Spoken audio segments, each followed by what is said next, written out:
Правительство Таджикистана предупреждает, что никаких поблажек не будет. Досмотрите это видео до конца, и вы узнаете, в какой огромной опасности могут оказаться таджики.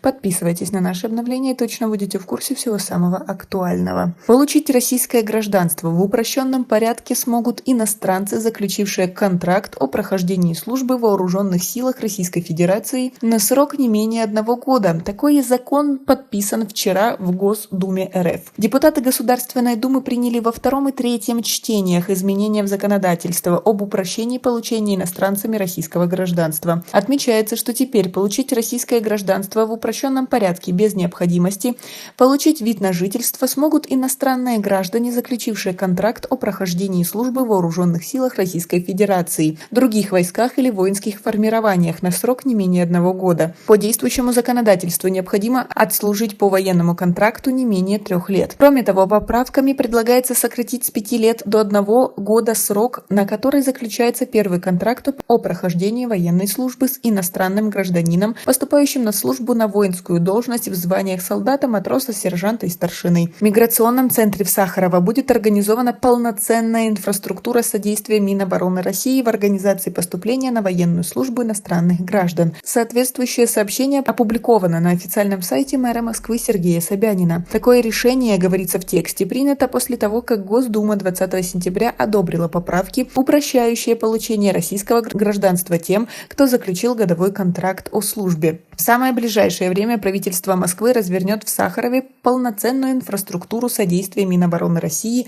в организации поступления на военную службу иностранных граждан. Городские службы сделают все необходимое, чтобы заключение контрактов было максимально удобным для граждан, написал мэр Москвы в своем блоге.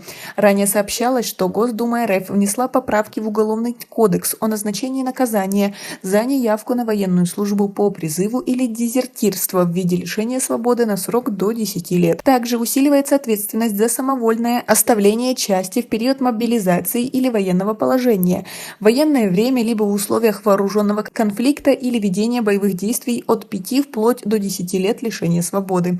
Наказание за дезертирство в период мобилизации, военное время или в условиях вооруженного конфликта предлагается ужесточить до 15 лет тюрьмы за уклонение от воинской службы путем симуляции болезни до 10 лет. Как вам такая ситуация? То, что в это пытаются втянуть таджиков.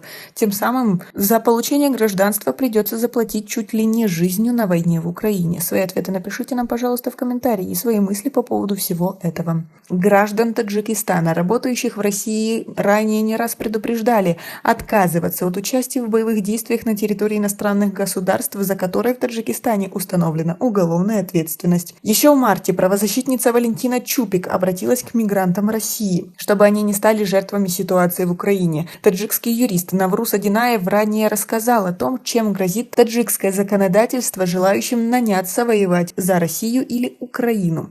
Итак, согласно статье 401 Уголовного кодекса Таджикистана, вербовка, обучение, финансирование или иное материальное обеспечение наемников, а равно их использование в вооруженном конфликте или военных действиях наказывается лишением свободы на срок от 5 до 12 лет. Те же деяния, совершенные лицом с использованием своего служебного положения или в отношении несовершеннолетнего, наказывается лишением свободы на срок от 7 до 15 лет с конфискацией имущества. Участие наемника в вооруженном конфликте или военных действиях наказывается лишением свободы от 12 до 20 лет. Наемником признается специально завербованное лицо, действующее в целях получения материального вознаграждения и не являющийся гражданином государства, участвующего в вооруженном конфликте или военных действиях, не проживающий постоянно на его территории, не входящий в личный состав вооруженных сил государства, находящийся в состоянии войны и не направленное другим государством для выполнения официальных обязанностей в составе вооруженных сил.